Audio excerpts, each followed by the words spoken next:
Hi Libra, welcome to Higher Source Tarot for your December 2020 tarot reading. This is for all Libra, Sun, Moon, Rising, and Venus.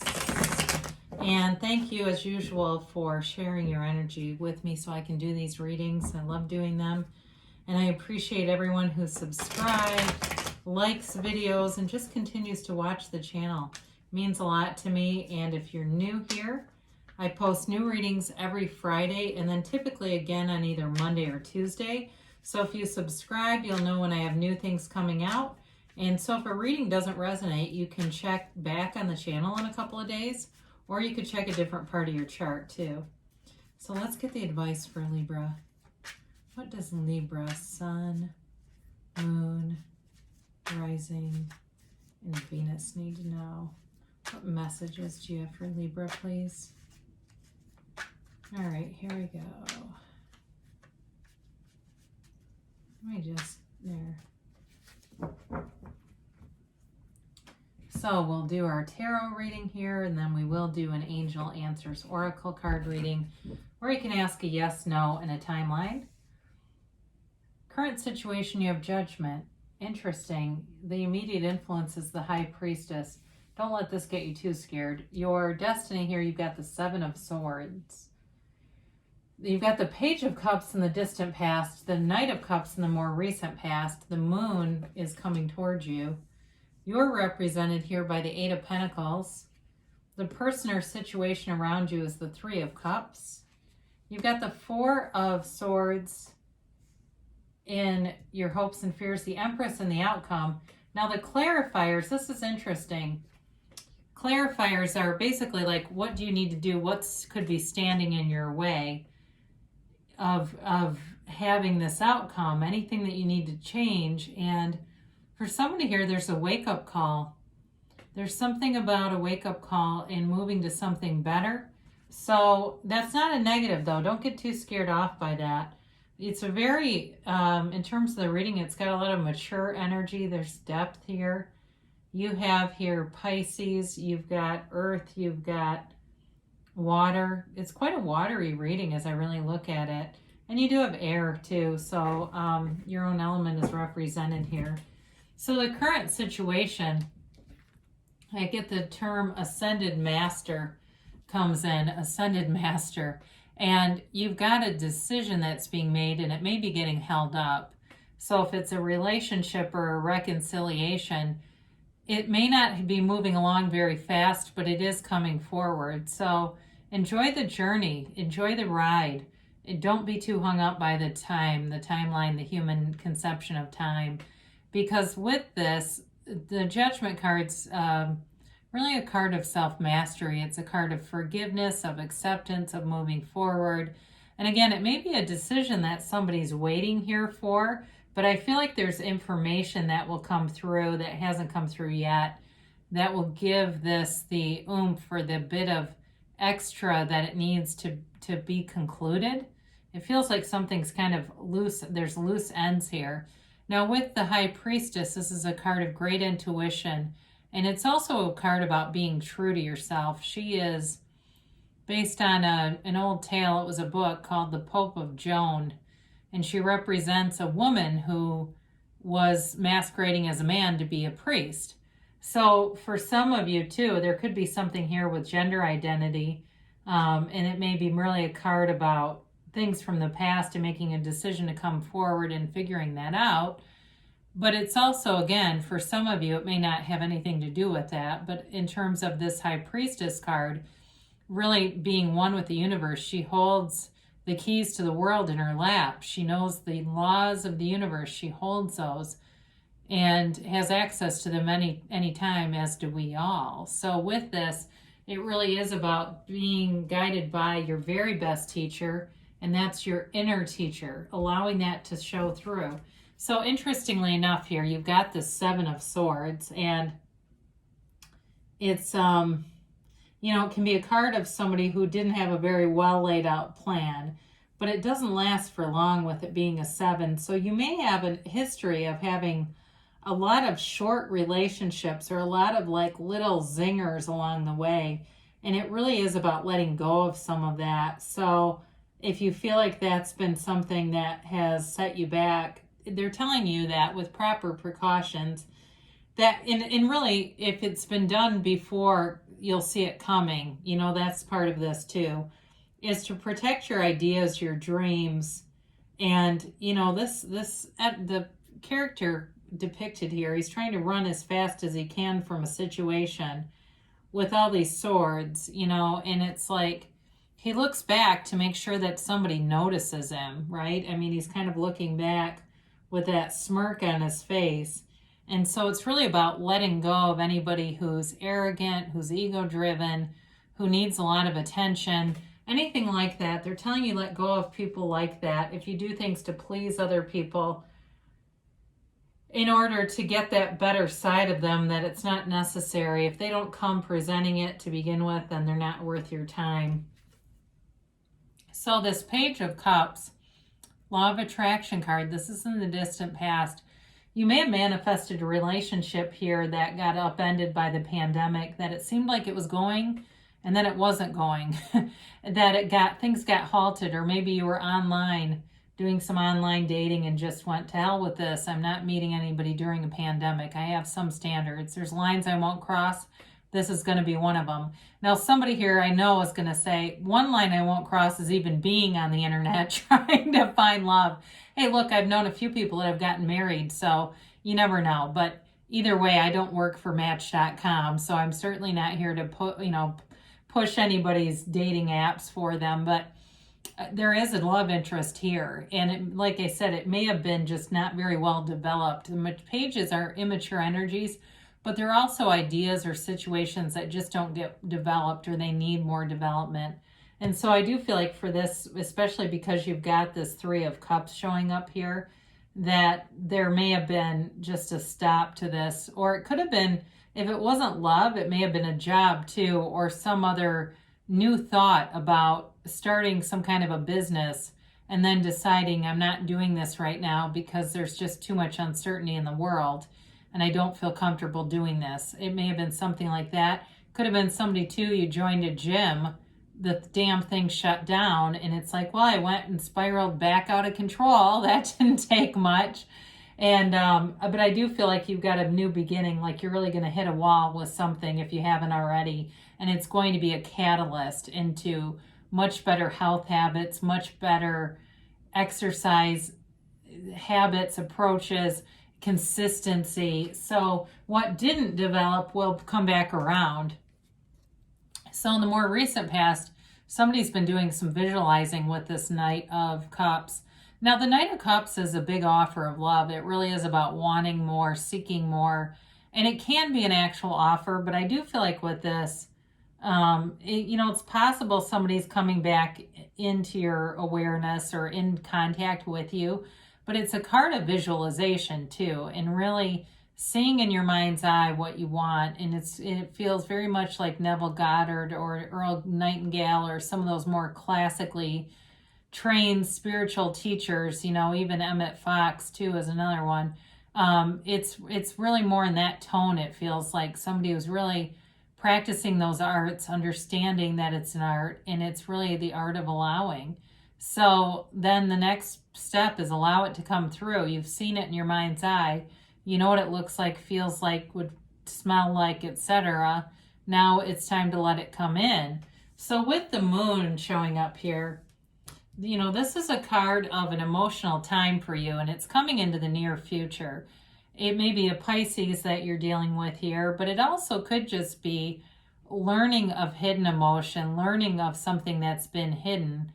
And it's a card of the law of attraction too. So it's also a card of setting your intentions. So for some of you, I see scripting here. Somebody who's doing scripting as one of their practices. So it goes beyond that visualization into actually writing things down. Even note cards. I'm seeing like note cards. Somebody's writing things and carrying this card with them just as a reminder, and playing some kind of fun games with the universe. The universe wants to interact with you, so why not, right? But again, there's a little bit of uncertainty with this. So it really is a time to clean up your vibration, because when we have that uncertainty, we will attract a mix of things. We get some of what we want, some of what we don't want. And the universe is always consistent. It's just like the moon mirrors the sun, the universe mirrors you. So anything that you have active in your vibration, your thoughts, your feelings, your consciousness, will reflect in your environment. So look around you. You're the cause, and everything around you is the effect. So for some of you, it may be a matter of going through and decluttering, getting your physical space to really feel good to you. Or maybe you're doing some decorating and wanting things to be a little cheerier if they haven't been. And be grateful as you pull out, if you've even got, let's say you say, I don't have a lot of decorations, but I've got this old tree my aunt gave me or my old neighbor gave me. And, you get it out and you have appreciation for that and say, that's one thing that was gifted to me, that the universe is always bringing me gifts. So you have here this Eight of Pentacles, and it's you working on yourself. Like I said before, those of you that got thwarted by the pandemic and fell into some old bad habits, maybe you've been hitting the jewel a bit too much, and it could be the jewel, the grocery store, the JUUL. It's like getting back on track, getting focused again, saying, you know what, I don't feel that great because of some of these habits. I'm going to break them. I'm moving forward, and you can manifest yourself however you want. You really, truly can. Allow yourself to be beautiful. You have the outcome here in the Empress, which is wonderful. It's a beautiful energy to have. So with this Eight of Pentacles, it's also about putting in time and collecting money. For somebody here, I feel like you're selling things. It feels like somebody's got things for sale, and maybe that's the decluttering process, bringing things even to an estate sale, having a lot of items, trying to get rid of them because they're not necessary and they're kind of clogging things up, but there's money involved with this, okay? So, or maybe you're running an estate sale for somebody. That's probably one person on here. But again, I get the sale of merchandise, the sale of stuff. So especially too, if somebody had some kind of business with consignment, that seems to be part of it too. But with this Eight of Pentacles, it's definitely being focused, driven, working hard, but getting paid for it. You get a payoff for this. It's not work with no reward. It's a reward at the end. So you have this Three of Cups here. And also too, let's point out that the Empress is also a 3, okay? So you've got a master number here. You've got 33. You also have 2 10s here. You've got new cycles beginning. And with this, the 33 is the universe telling you that things are opening up for you. So ask and it's given. Knock and the door will open. With this Three of Cups, it's again a reconciliation card for some of you, but it also could be a card of celebration, of getting together with people. If you are the one that resonates with the storyline of a relationship that kind of fizzled out because we went into a global crisis and we went to hell with this, I'm just going to focus on keeping things going afloat. It's time to go back to that. And maybe it's not going to be that same person. It could be somebody new. There's potential there. But it's going back to a return to love, wanting love, a new beginning. This is also, it's like a new endeavor of the heart. So again, for some of you, it's opening up to dating, and people will show up. I mean, there's no doubt about this. With this kind of energy, it's very celebratory, appreciative energy. So as we talked about earlier, appreciating even the smallest of things that have come into your environment, acknowledging those things, and it will attract more to you. More will be given. So it's being aware of your vibration and keeping it in that higher alignment place. And with the Four of Swords, you can do just that. The Four of Swords is about connecting on a spiritual level. It also can be about going to a therapist. But I do feel with this, it's really about taking a break from things, anything that brings you down, that you feel is tugging on your vibration, because we, really we are from the inside out vibrating, right? It's this energy field that comes from within us, and that's what attracts. So you're radiating this out. And so as you quiet yourself, you quiet your mind, here you are lying in repose. It allows the universe to communicate with you and to help you to have those intuitive nudges that become inspired ideas and actions.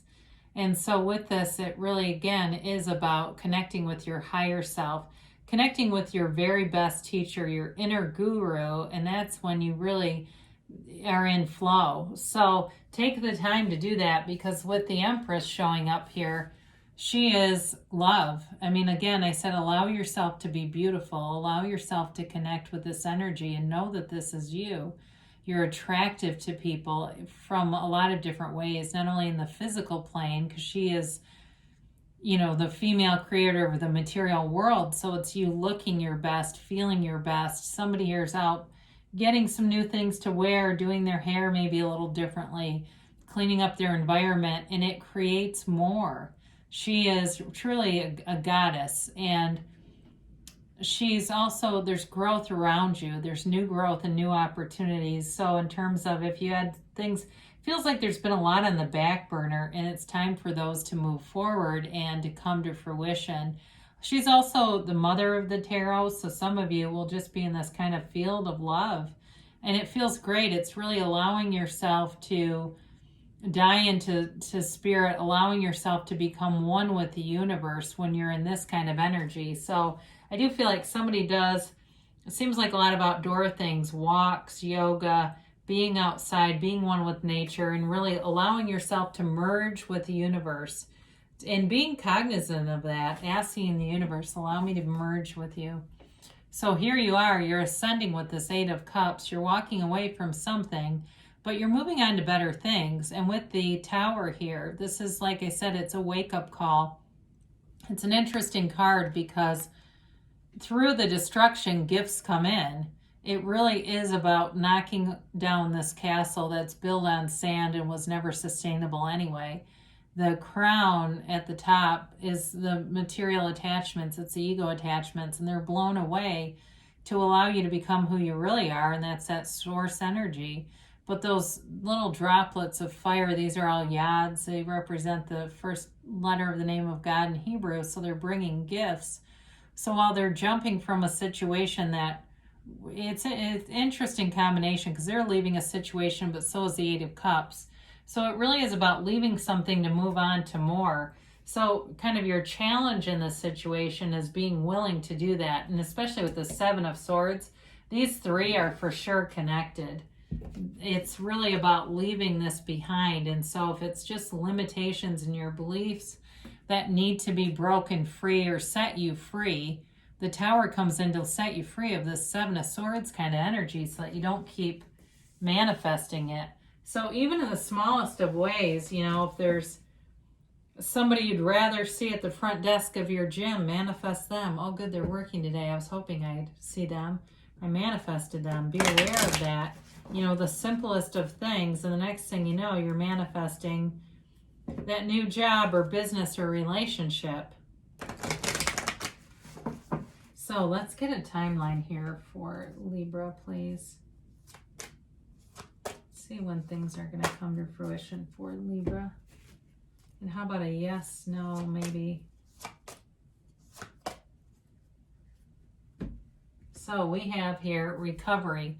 Now this has to do with the elements of physical change, of, you know, and it really is seeing the body, the mind as just energy particles, and knowing that it's your perception of these energy particles. It's really not problems as much as it's energy. So knowing that you can manifest yourself well, and if it's something like weight or physical pain, recovery from that is on the way. And you've got helpful people. For somebody, I get a chiropractor or masseuse or something coming in. So if you've started some kind of new treatment and it has to do with a physical issue, seems like it brings a lot of relief as I see this. These helpful people show up and they bring relief to somebody here. And you've got the situation will improve. So again, I do feel like with the clarifiers of the Tower and the Eight of Cups, it brings you into this beautiful energy of the Empress. It allows you, the wake-up call allows you to be who you're really supposed to be and be ascended, have self-mastery. So they say within the next few months for a timeline. And then their conclusion, they tell you yes. They tell you go for it. Go forward, Libra. So great things are coming for you here. I love you guys, and I'll be back again soon.